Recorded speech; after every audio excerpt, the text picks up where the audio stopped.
These false gods built heavenly empires on the labor of trapped spirits. They established religions on earth, each claiming to be the supreme deity. If you overlay this pattern on known human history, the rise and fall of Egypt, Greece, Rome, the Dark Ages, the Renaissance, the modern era, the correspondence is unsettling. Though a man sees the light of the sun as he sees a horse in a field, yet there is no such thing as travel of light, in fact, nor is there any substance of light. But that which is called light is polarity of corporeal needles in solution caused by the lines of vortexia.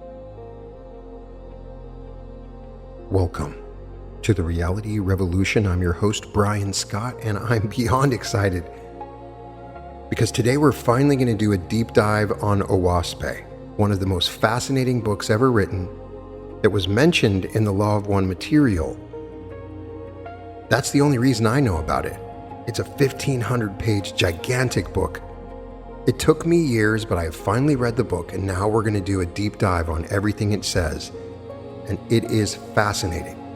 Before we go further, I want to invite you to join the Reality Revolution community where you can find exclusive content, group coaching, and so much more. The link is in the description. In 1882, a New York dentist sat down at a typewriter in a darkened room, placed his fingers on the keys, and something else started writing. For 50 weeks, Ballou Newbrough claimed his hands moved independently of his conscious mind, sometimes at speeds no human typist could match, producing a document of staggering scope. A 1,500-page cosmological Bible that describes the creation of worlds through spinning vortices, maps, an elaborate spiritual bureaucracy governing the heavens, tells the story of humanity across 25,000 years and lays out a physics of the unseen universe that lines up with material channeled a full century later in the raw material, also known as the Law of One. The book is called Oahspe, and almost nobody knows anything about it or has read it.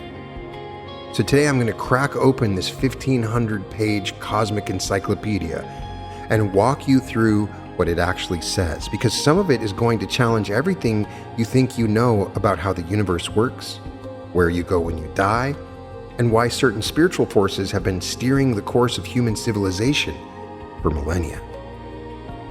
Before we get into the content, you need to understand how this book came to exist, because the origin story alone is wild.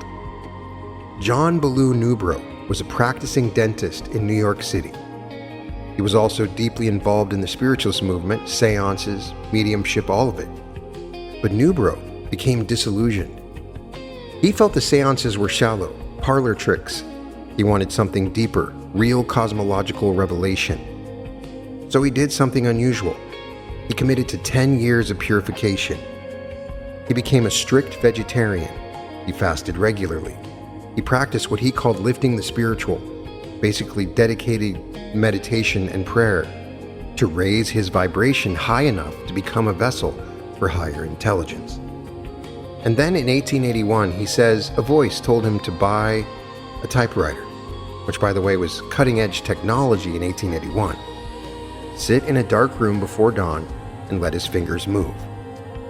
He describes a brilliant light filling the room. His fingers began to type, and over the next 50 weeks, Oahspe was born. Here's what makes this different from other channeled text. Newbrough insisted he did zero editing. The text came through as is. It includes its own terminology, its own calendar system, its own maps, its own illustrations. Over 100 original plates that Newbrough said he drew with the same involuntary hand movement. He claimed he had never studied most of the subjects covered in the book. Now you can believe that story or dismiss it entirely. What matters is the content, because the content is extraordinary. Because a century later, someone asked Ra, the sixth density intelligence channeled in the Law of One sessions, directly about this book. In session 14, Don Elkins asks, "Can you tell me who was responsible for transmitting the book Oahspe?"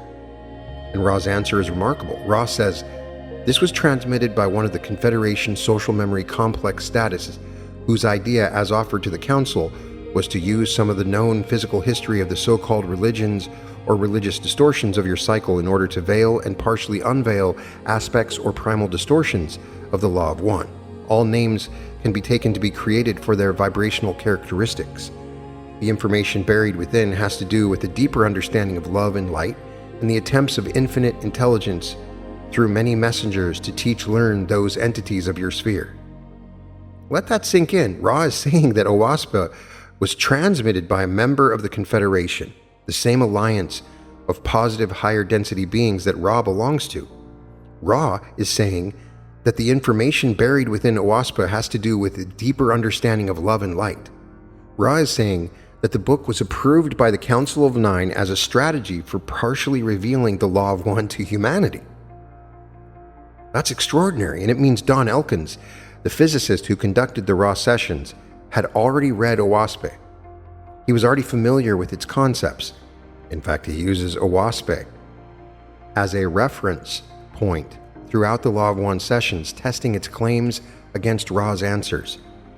And in several key areas, Ra confirms what Oahspe teaches. So this is a book that Ra, the same source behind one of the most influential channeled texts in modern history, explicitly identifies as Confederation material, designed to veil and unveil the deepest truths of existence. And yet almost nobody in the Law of One community has actually read it, until today. Oahspe opens with a cosmology that is breathtaking in scope. It divides all of existence into three fundamental realms. First, corpore, the physical universe, everything you can see and touch, planets, stars, your body, the ground beneath your feet. Oahspe describes corpore as impenetrable and dense, temporary, and subject to dissolution. It's the realm of mortals. Second, atmospheria, the lower heaven. This is the spiritual realm immediately surrounding the earth, extending outward in stratified layers called plateaus, ranging from 10 miles above the surface to over 100,000 miles high. Atmospheria is where spirits go when they die. It's described as a transitional space, a womb for the soul. Its substance is intermediate in density, made up of what Oahspe calls Gi and Agi, forms of semi-corporeal matter between the physical and the purely spiritual. And third, Etheria, the highest heaven, the most rarefied substance in existence, everlasting, inhabited by emancipated spirits who have completed their journey through the lower realms. Etheria takes the forms of arches, curves, and endless strange structures larger than the earth itself. Now, if you've studied the Law of One, this should ring a bell. Ra describes a universe of densities, from the first density of minerals and elements through the third density of self-aware beings, all the way to the seventh and eighth densities of pure unity with the Creator. Oahspe is describing something remarkably parallel, a graduated universe where consciousness ascends through layers of increasing refinement, moving from dense corporeality toward pure light. And the key, both systems agree on the same foundational principle: the unseen governs the seen. As Oahspe puts it directly, in all of the universe, I have made the unseen to rule over the seen. Let the formation of clouds stand in view of man on earth, so that he may bear witness to the way the unseen becomes seen. The invisible realm is primary, the physical world is secondary, a crystallization, a temporary expression of deeper forces. Here's where Oahspe starts sounding less like a spiritual text and more like an alternative physics textbook. The Book of Cosmogony introduces a concept called the Vortex. According to Oahspe, every planet, every sun, every moon exists inside a spinning vortex of Etherian energy. The Earth floats in the middle of its vortex. The outer extremity of that vortex extends beyond the moon. The vortex, by its own rotation, turns the Earth on its axis. The force of the vortex is called vortexia. And the radical claim, things do fall toward the Earth because of the vortex pushing them toward the center. Oahspe explicitly states things do not fall to the Earth because the magnetism of the Earth, but they are driven toward the center of the vortex by the power of the vortex. In other words, gravity, according to Oahspe, is a pressure phenomenon, an inward pushing force for the spinning vortex surrounding every celestial body. The Earth has no intrinsic attractive force pulling things toward it. Instead, the vortex drives everything inward. In the creation of worlds, Oahspe describes a four-stage process. Stage 1, unseen Etherian currents gather scattered Gi and Agi and nebulae, subtle substances drifting through the firmament. Stage 2, a vortex forms. The swift rotation at the periphery begins to condense this atmospherian substance, driving it toward the center. Stage 3, condensation causes friction. Friction generates heat. A molten globe of fire is born. Stage 4, the planet solidifies and is set into its designed orbit within the solar phalanx. The Sun itself is described as the master vortex, a great vortex that carries smaller planetary vortices within it. The whole solar system travels in a spiraling path through the cosmos called the Great Serpent, and the braided structure carrying the planets is called Thomson, or the solar phalanx.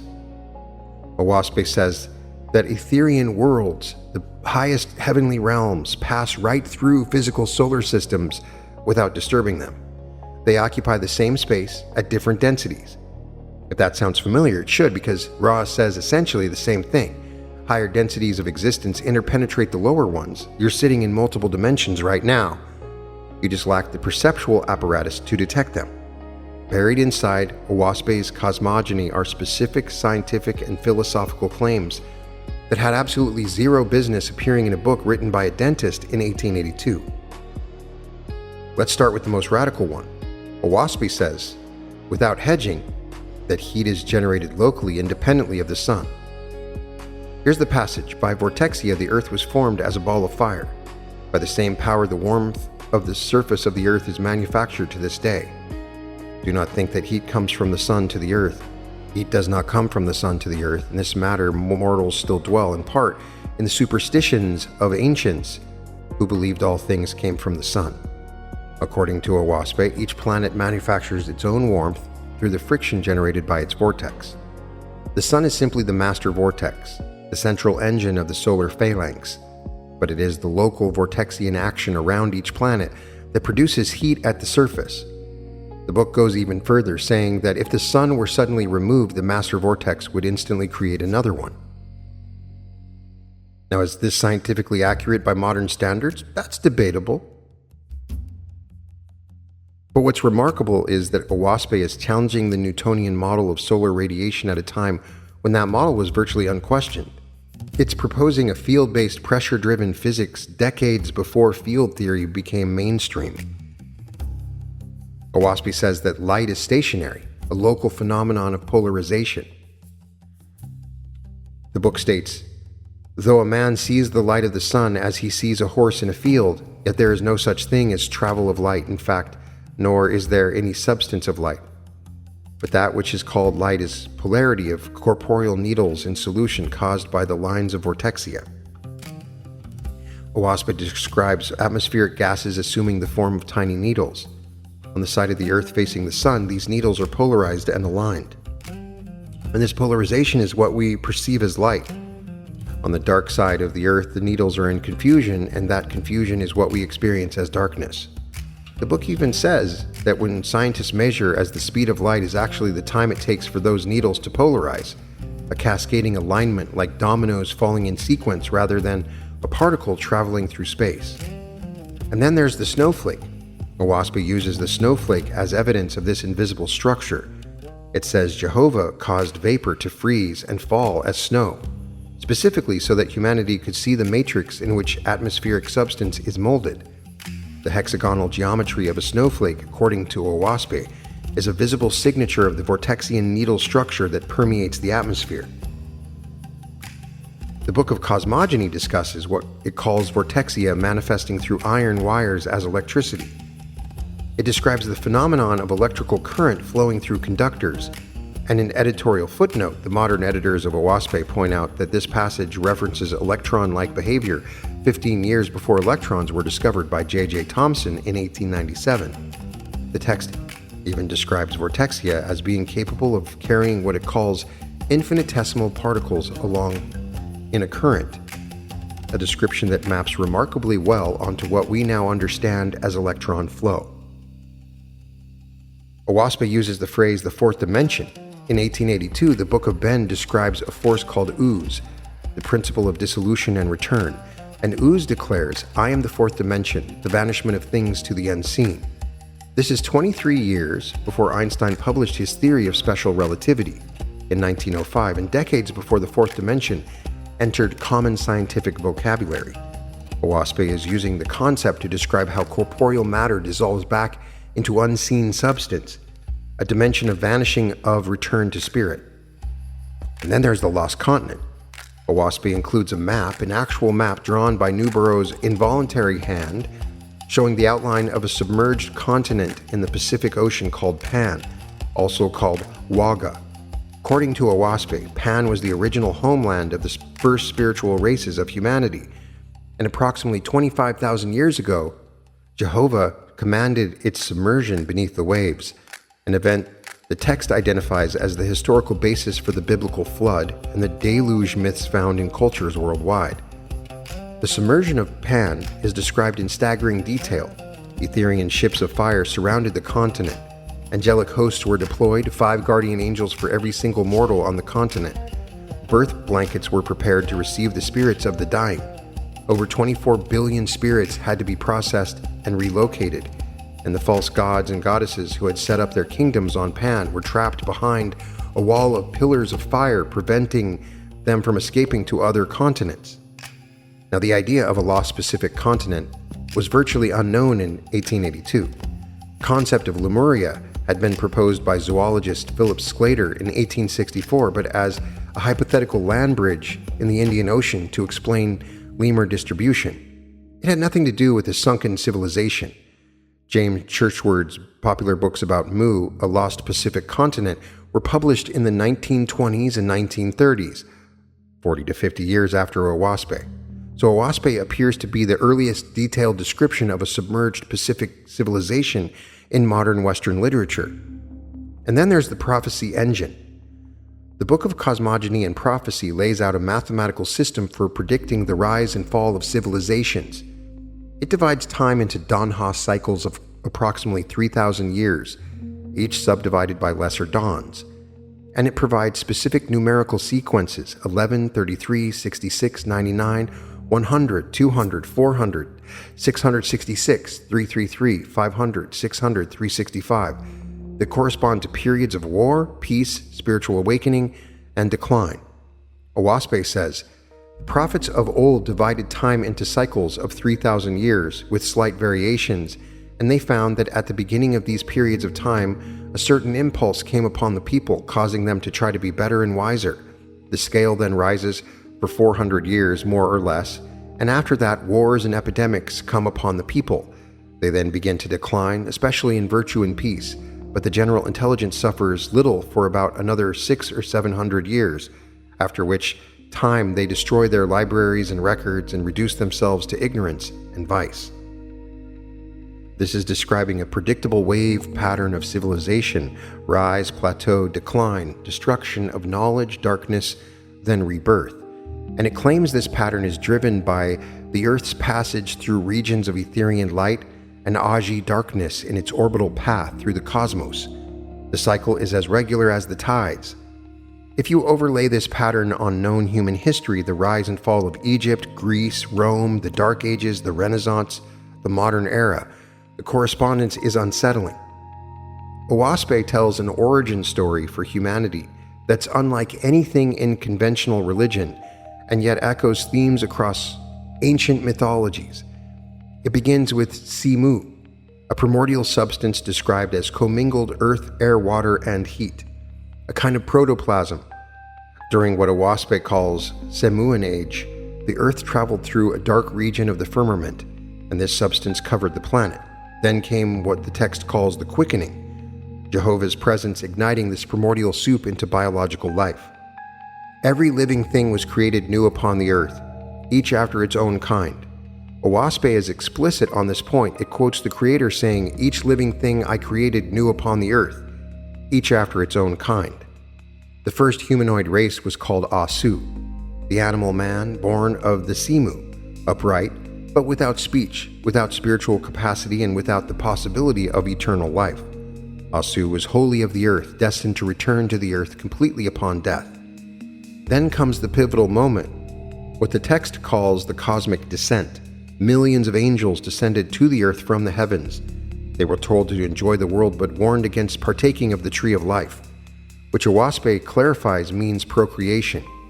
Many of these angels had died in infancy on other worlds and had never experienced corporeal existence. They were fascinated by the physical, and because it was still the age of Semu, they could clothe themselves in flesh and bone by force of will alone. And they fell. They cohabited with the Asu. They became bound spirits tied to the earth by the blood of their offspring. But from this union, a new race was born, the Ihin, the first humans capable of spiritual awareness and eternal life. Because they carried the seed of angelic spirit, they possessed a birthright to the Etherian worlds. Now compare this to the Law of One. Ra describes how beings from higher densities, wanderers, and Ra calls them, incarnate into third density to assist in the evolutionary process. Some of them become trapped in the cycle of incarnation, forgetting their origins. The theme is identical: higher consciousness descending into matter, becoming entangled with it, and through that entanglement generating a new possibility for spiritual evolution. One of the most fascinating aspects of Oahspe is its detailed description of a cosmic administrative structure governing the spiritual realms. The text reads like a manual for celestial governance. At the top, Jehovah, the Creator, the All, the I Am, named after the sounds the wind utters, Eoi. Below Jehovah, the Orion chiefs, archangels from the highest Etherian heavens, emissaries of the ultimate light. Below them, God, and here Oahspe redefines the word entirely. God is a title and office. A specific archangel is appointed to serve as God of heaven and earth for a cycle of up to 3,000 years. The first god was Sethantes, crowned by the Etherian goddess Etesiai, who descended in a ship of fire. The text describes that coronation, and the light above descended fast toward us. Like a ship of fire, it came nearer and nearer, till we saw it was far wider than the place of Hored and all my angel hosts. Etesiai, standing erect and brilliant like a star, raised her right hand, saying, Jehovah, all-wise and powerful, in your name this your Son, God, I crown. Below God, the lords, governors assigned to specific land masses on earth. 5 lords were originally appointed to oversee 5 divisions, the ancient world: Waga, Pan, the submerged continent associated with Lemuria; Jud, Asia; Dis, Europe; Vohu, Africa; and Thuri, the Americas. Below the lords, Ashars, guardian angels assigned to living mortals, recording every action, every thought, every grade of wisdom; and Asafs, receiver angels who greet and process the spirits of the dead. When a mortal dies, the Ashar formally hands over the newborn spirit, called an Essien, to the Asaf. The Asaf reviews the mortal's karmic record and takes the Essien to the specific heavenly plateau suited to its grade for nursing, education, and labor. This is extraordinary because it describes a fully operational system, complete with job titles, chains of command, transition protocols, and accountability. It's bureaucracy on a cosmic scale. And when Ra describes the workings of higher density social memory complexes coordinating the spiritual evolution of entire planetary populations, the structural parallel is unmistakable. Oahspe contains a passage that once you read it will change the way you think about the relationship between physical and spiritual forever. It's called the Law of Sustenance, and it states, what men subsist on in corporeal life is entailed on them in spirit for a space of time. In plain language, whatever you feed your body during your life on earth directly determines the condition of your spirit after death. The text lays out 2 paths. Path A, the herbivore. Those who eat fruits, seeds, and roots emit what Oahspe calls a delightful, nutritious spiritual atmosphere. Their soul separates cleanly from the body at death. Path B, the carnivore. Those who eat flesh, fish, and animal products emit a foul-smelling, dense spiritual substance. And after death, their spirit hungers for that same dense energy. This leads to what Oahspe calls the engraftment crisis, and it's one of the most disturbing passages in the entire text. The flesh-eating spirits, the Essians who refuse heavenly food, return to the earth. They gravitate to butcheries, battlefields, and fisheries. They literally attach themselves to living mortals to feast on the atmosphere of raw flesh and blood. And if left unchecked, these parasitic spirits drive mortals to drunkenness, war, madness.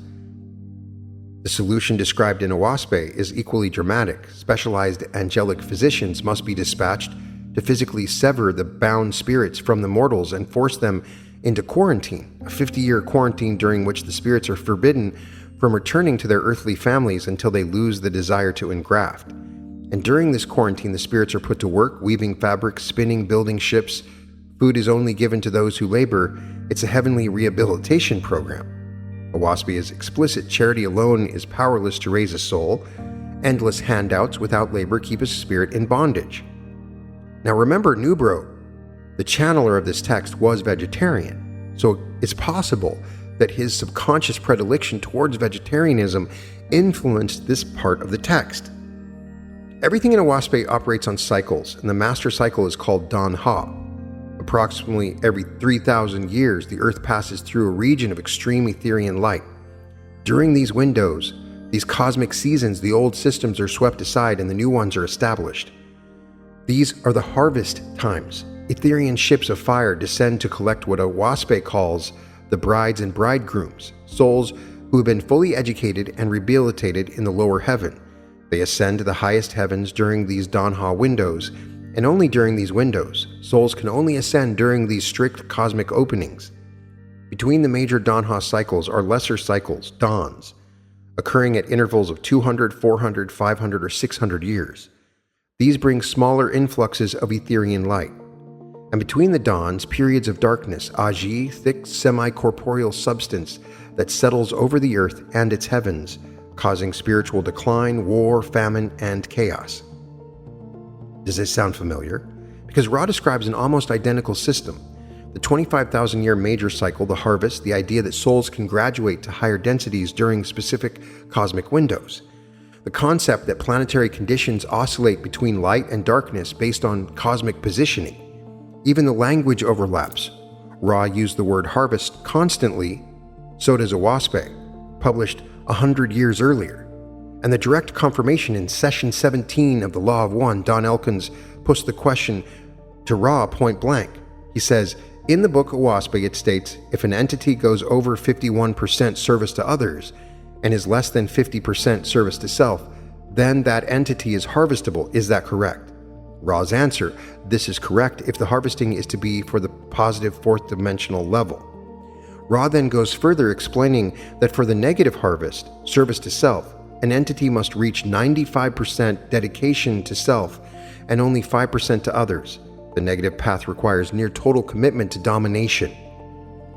Think about what just happened. Ra, a 6-density social memory complex, directly confirmed a specific teaching from Oahspe, the 51% threshold, the harvest, the polarity, a book written in 1882 confirmed by a channeled source in 1981. And Ra treats it as an established fact, as if Oahspe were simply reporting accurately on a cosmic mechanism that Ra also understands. Now this could mean that Don Elkins introduced this subject and it was a part of the subconscious of the channeler because of their awareness of Oahspe, and that is where the 51% actually came from. But it's good to know if you want to know the origins of the Law of One at its most essential level. The narrative goes dark, and it's deeply relevant to human history. Oahspe describes periods called the cycle of Cephas, tens of thousands of years of enforced culture, war, and domination. During these dark periods, certain angels in the atmospherian heavens refused to serve Jehovah. They declared themselves gods. They set up their own kingdoms in the lower heavens and demanded worship from both spirits and mortals. These false gods built heavenly empires on the labor of trapped spirits. They established religions on earth, each claiming to be the supreme deity. They inspired warfare, blood sacrifice, and idol worship, all to feed their own power. And the kicker, these false gods are specifically named in Oahspe. The text claims that many of the gods worshipped throughout human history, figures that billions of people have prayed to, were actually atmospherian spirits of limited advancement who usurped the divine order for personal glory. Oahspe names them Looeamong, a triune god who claimed dominion over the Western world, and according to Oahspe, inspired the institutional framework of Christianity through manipulation of oracles and angelic warfare. Kabalactes, who co-opted the name of Brahma and set himself up as the god of the Hindu world. Ennochissa, who falsely assumed the mantle of Buddha. These three triune gods divided the earth among themselves and waged war against each other and against the remnants of even older false deities, Baal, Ashtaroth, who had dominated earlier cycles. This is also mentioned in the Law of One, implying that some sort of angel created distortions through this religion, claiming to be Jehovah, but actually wasn't. The text describes angelic armies numbering in the billions, clashing across the atmospherian heavens while simultaneously inspiring mortal armies to wage wars on the surface of the earth. It says the wars of the ancient world, the conquests of Cyrus, the conflicts of Greece and Persia, the Roman campaigns were orchestrated from above by competing false gods maneuvering for spiritual territory. Oahspe is saying that the founders of the world's great religions were often genuinely inspired individuals, prophets and teachers who received authentic light, but the institutions built in their names were hijacked by these atmospherian pretenders who twisted the original teachings into systems of worship and control that fed their own power. Ra describes what they call the Orion Group, a negatively polarized confederation of entities that seek to enslave and control through hierarchy, domination, and the suppression of free will. Ra says these entities actively interfere with the spiritual development of third-density beings, using religion, warfare, and fear as tools of control. Oahspe is saying the exact same thing. A century before the Law of One was channeled, it describes a war in heaven between those serving the Creator and those serving themselves. It describes false spiritual hierarchies manipulating humanity. It describes the mechanisms by which manipulation occurs. The Book of Inspiration contains some of the most philosophically rich passages in Oahspe, and they align with the Law of One in ways that are almost impossible to dismiss as coincidence. I am light. I am central, but boundless, says Jehovah. You are like the end of a ray of light from my person, and you are focalized in your corporeal body. I am to your spirit like the sun is to a ray of light. I am the light that illuminates your soul. The ray of light that goes out of me takes root in mortality, and you are the product of the tree. You are nothing. Though all things that constitute you existed before, these I drove together and quickened, thus I made you. And then, as the whirlwind gathers up dust and drives it toward a center, so is the plan of my universe. You are like a center, all things come to you from without. Ra says, you are everything, every being, every emotion, every event, every situation. You are unity, you are infinity, you are love, light, love, you are. This is the Law of One. The parallel is stunning. Both describe individual consciousness as a focalization of infinite light. Both describe the self as a center through which the universe flows inward. Both frame the Creator as simultaneously central and boundless, the origin point of all rays present in all things. And both insist that you are unable to add anything to yourself through your own will alone. All growth, knowledge, and inspiration flows from the source through you. You are a lens through which the infinite is concentrated into a single point of awareness. Oahspe ends with a prophecy. It declares that a new era has begun, the Cosmon era, the seventh era of humanity. The physical inhabitation of the earth is complete. Global communication is established, and something unprecedented is about to happen. The heavens are opening. The ambassadors of the angel host are rendering up the records of the gods and lords. Physical awareness is being united with the spiritual awareness for the first time in human history. And Oahspe says something remarkable about its own status. It is meant to serve as a practical manual, teaching mortals how to hear the Creator's voice and see the heavens in full consciousness. It explicitly warns against worshiping the text itself. Now step back and look at the larger picture. In 1882, a dentist in New York produces a 1,500-page cosmological text describing a universe of graduated densities, spinning vortices that create worlds, a sophisticated heavenly administration, cycles of harvest where souls ascend, false gods manipulating humanity through religion and war, and the fundamental nature of consciousness as focalized infinite light. 100 years later, in 1981, a physics professor in Louisville, Kentucky channels a being called Ra who describes a universe of graduated densities, an elaborate system of cosmic governance, Cycles of harvest where souls ascend, negative entities manipulating humanity through religion and power structures, and the fundamental nature of consciousness as focalized infinite light. Either this is the most extraordinary coincidence in the history of channel literature, or these two sources are describing the same reality from different vantage points, or they were simply influenced by each other. Thing nobody wants to say out loud: if Oahspe is accurate, even partially, then the universe you live in is vastly more structured, governed, and purposeful, and more alive than anything mainstream science or mainstream religion has ever told you. You are surrounded right now by stratified layers of spiritual substance. Guardian angels are assigned to you by name. Even your diet is shaping your afterlife. Cosmic cycles are determining the windows through which your soul can ascend, and the forces that have shaped human civilization, every religion, empire, war, may have been orchestrated by beings operating just beyond the threshold of human perception. The question is, are you ready to take that seriously? Oahspe has been sitting on dusty shelves for over 140 years. I don't hear anybody talking about it. Just waiting for someone to pick it up. And given everything we've explored today, maybe it's time. At a minimum, is there anyone out there that has read this book? Because there's so much more. There's references to Thor and Zarathustra, Prajapati. There's so many stories and things in this gigantic book. I would love to know what you think about it. I want to hear from you. Had you ever heard of Oahspe before this? Do the parallels with the Law of One surprise you? What do you think? And if this episode resonated with you, do me a favor, share it with someone who you think would find it fascinating. This kind of material rarely goes mainstream, and the only way it reaches people is through you.